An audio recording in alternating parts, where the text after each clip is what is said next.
हिते मौजूद आहियूं कंधाकोट मसणमोर रोड ते जिते केतिरे ॾींहंनि खां मुंसिपल अमले जी नाअहली सबबु पाणी बीठल आहे। असां सां कोई शहरी मौजूद अचो त हुन सां ॻाल्हि ॿोल कयूं, इन्हनि बारे में हुनजो छा चवणु आहे। असांजे रोड सां हेॾो सारो पाणी बीठो आहे, हे नालियूं उथी पियूं आहिनि, बरसाति खे 15 ॾींहं थी विया आहिनि, अञा ताईं पाणी ख़तमु नथो थिए।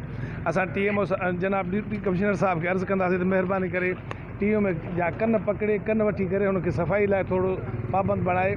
इन खां अलावा जेकॾहिं तव्हां सफ़ाई नथा कराए सघो त महिरबानी करे असांखे ॿेड़ियूं वठी ॾियो त ग़रीब माण्हू अचनि वञनि। के पोड़ा माण्हू अचनि था, के ॿुढड़ा अचनि था, उन सां गॾोगॾु के बीमार अचनि था, उन्हनि खे अचण में ॾाढी तकलीफ़ थिए थी।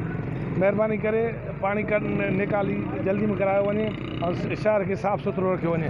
सॼो शहर गंदगी सां भरियल आहे, सॼे शहर में पाणी गंद बीठो आहे। दोबारा TMO साहब कंहिं क़िस्म जो अहसास ई हुनखे नथो थिए, कोई उनजो शहर आहे, करोड़नि रुपयनि जी बजट अचे थी हर महीने, ख़बर न उहा बजट काॾे थी वञे।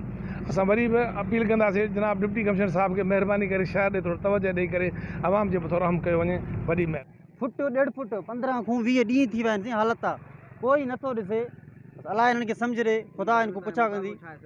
साईं असांजो आला इक़्तिदारनि खां DC साहब खां ऐं TMO कंदकोट खां इहा असां मुतालबो आहे त बराए महिरबानी बराए करम हितां 5 मिंट कढी करे ज़िंदगी मूं पंहिंजे मसरूफ़ टाइम मूं हूअं तव्हां पेरिस में रहंदा हो, पर गंदगी में अची करे कंदकोट खे गंदकोट में बदिलाए छॾियो आहे। तव्हां महिरबानी करे अची हिते ॾिसी करो, आवाम जे करे ई तव्हां इक़्तिदार में आया हो, आवाम जा ई मसइला तव्हां हल कंदो त अॻिते लाइ तव्हां अची सघंदो। अगरि इहा ई कसर सिस्टम हलंदो, इहो ई जहान हलंदो, सॼो पाणी गंदगी लॻो पियो आहे, त ईअं सिस्टम न हली सघंदो। आवाम तव्हांखे बेज़ार थियो त असांखे ख़ुदा रहम कयो, कंदकोट खे गंदकोट थियण खां बचाए वञे। TMO मक़सूद थी नाअहल हटाए करे ईमानदार को TMO मुक़ररु कयो। कैमरा टीम के साथ इरफान लाशरी, KK न्यूज़ कंदकोट।